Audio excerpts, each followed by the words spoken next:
evening. I'm Laurie Johnson. Welcome to Houston Public Media's web series, Political Perspectives. Every week, I'll be joined by show commentators Aiyer and Brandon Rottinghaus to discuss all things political.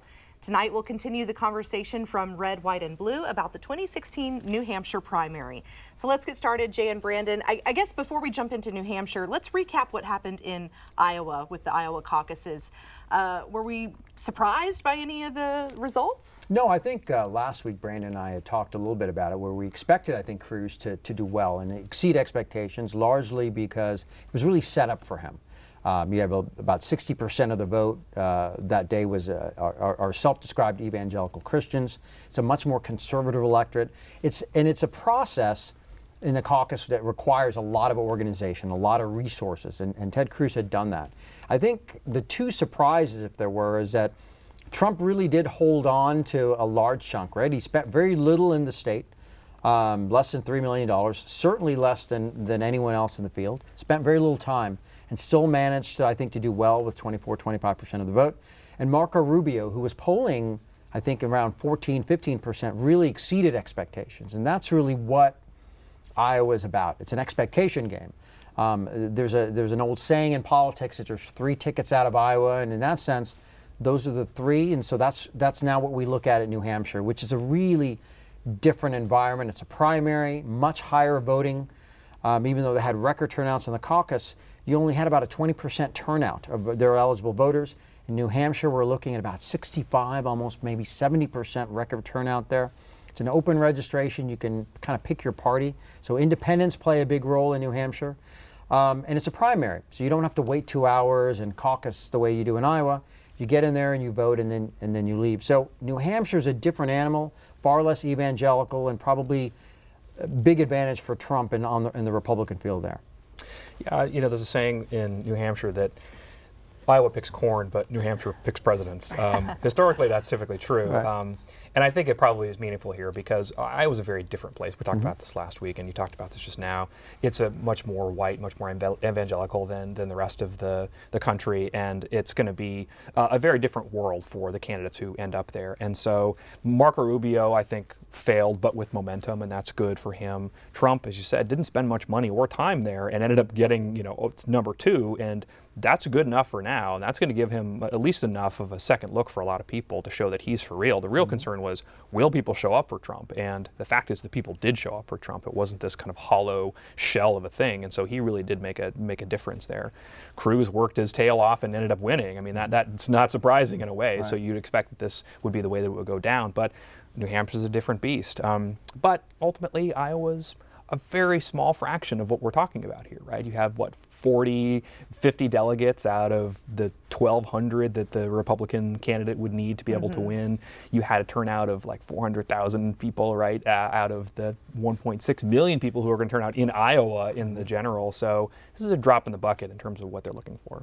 So what do you think will happen in New Hampshire then? Is Trump likely to surge ahead? Well, the last set of polls, they're about a week and a half old, still certainly have him ahead. Some of the mystique around him has been this sort of veneer of being a winner. I win at everything, and that sort of bombacity, if it'll help him or hurt him in terms of reducing some of his support. I would suspect he's still going to do well, and partially for a couple of reasons. One, a lot of the mainstream candidates are all at play in New Hampshire. Many of them aren't there. So you have Kasich, you have Bush, of Rubio to a lesser extent, and certainly Chris Christie are all fighting, and they're all getting right around that 8 to 12 to 15% of the electorate. And that's left this sort of really independent lane for Trump. And so the question is going to be out of New Hampshire is if he wins and holds on and wins, who's going to be second, who's going to be third, and what does that mean for the other states? Because the combination of Iowa and New Hampshire will make a big difference because you'll see some candidates start dropping out, more candidates dropping out certainly after New Hampshire. Well, what about with Bernie Sanders and Hillary Clinton? What can we expect to see there? Yeah, I think that at this point it looks like Bernie's got a pretty good lead, but it's his backyard. These are literally his neighbors, and so I don't know that we would read much into that, and so he's going to get a lot of discount for that purpose, and perhaps he should.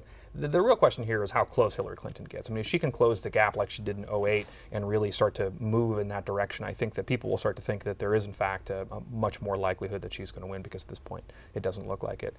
I think that for the Republican side of things, I mean, Cruz had to win Iowa. That was a must-win for him. But I think that New Hampshire is a must-win for Trump, because if he doesn't, then it does start to look like this is a race that's out of control. But the problem is that that lane for the moderates and the establishment group is much more crowded than it is in Iowa. And so they're going to have to find a way to kind of separate that out. Marco Rubio has got momentum. Looking at the polls from Iowa, people said that they decided late were more likely to vote for Rubio than to vote for anybody else. And so New Hampshireites historically vote late, and make up their mind late. And so this is going to be the question of sort of where the momentum's from and who is it going to go to. So if we saw some people drop out after Iowa, what are the likelihood that we'll see more leave the race after New Hampshire? Oh, I think definitely. I mean, I think right now you've got probably 4 mainstream candidates on the Republican side, right? You've got Kasich, you've got Bush, you have Chris Christie as sort of the big 3, and then Marco Rubio is kind of this sort of flex candidate. He's sort of on all of them. It's almost improbable for the 3, at least if not 2 of them, to continue on if they're not successful in New Hampshire. And I guess the question is, what do we measure success? If the consensus is that Trump is continuing to hold on to his lead, then it's how close you can get. Can you be a strong second or a strong third? But you'll see a winnowing of the field. It's almost unrealistic to have them all move on, because it almost becomes a must-win or a must-show for them. Yeah, who is that person, right? And that's the real question. New Hampshireites are a unique brand of Republican. They are much more likely to enjoy having government intervention in things like health care. They're much more likely to desire minimum wage. 50% of Republicans say that they approve of a minimum wage, and you've got a huge epidemic of drug abuse there that they welcome to have more government intervention in. So I think that they are in a position where they're looking for a new type of politics. Does that play beyond the Republican Party? It's unclear, right? But if you consider candidates like Chris Christie, who said he's going to stick around like the chewing gum on the bottom of your shoe, we don't know, and that how long he can go. And Bush has got the resources to hang in there too. So I think that they're going to look for round 2. I mean, Joe Louis once said that the hardest thing in boxing was that first punch, right? And Iowa was the first punch. The second punch is really where you make your money. And if you can sustain yourself after that, then you'd be in good shape. So we'll see who lasts. I suspect we're going to see a couple of them hang in there, although between like the time where we start this and when we end this little discussion here, we may have a few more people drop out. But I think we'll see a few of them hang in there, because they recognize that it's a long haul, right? Iowa's just a drop in the bucket. There's a lot more to come, and I think that we're going to see between here and there some more of that moderate sort of choice develop. Part of that was because there's a rejection of the Trump, right? And there's to some degree, I think, a backlash against Cruz. So those 2 factors together, I think, will help Rubio and possibly help somebody down on the bottom, closer to the bottom of the ticket. So Trump, as you mentioned before, spent very little money, very little time in Iowa and still placed second. I'm assuming he's spending a lot more money in New Hampshire. Right. And, have we discredited his viability? Have we discredited his campaign because he came out second in one caucus? I don't know if that we've discounted him. I think what the issue there in Iowa is there's a lot of wishful thinking, certainly among mainstream conservative pundits. They want him to lose. They want him to go away. They want it to be a clear choice between, I think a more traditional conservative versus a more mainstream conservative. But I think they're going to be. I think we've always been sort of underestimating him. He did well in Iowa by any objective standard, and he's leading in New Hampshire. And likely, what I think will happen, to Brandon's point, is that you've got a unique set of circumstances in New Hampshire that are really tailor-made for him. The ability for independents to vote there, the embrace of a lot of the more populist issues that sort of transcend party, that benefit someone like Trump. My guess is he holds on, he wins, and then we go back to the old Trump of I win at everything, right? so then it becomes Trump, Cruz, who's got a 50-state strategy in place because he wants to get to the South, and then an alternative to those 2, right?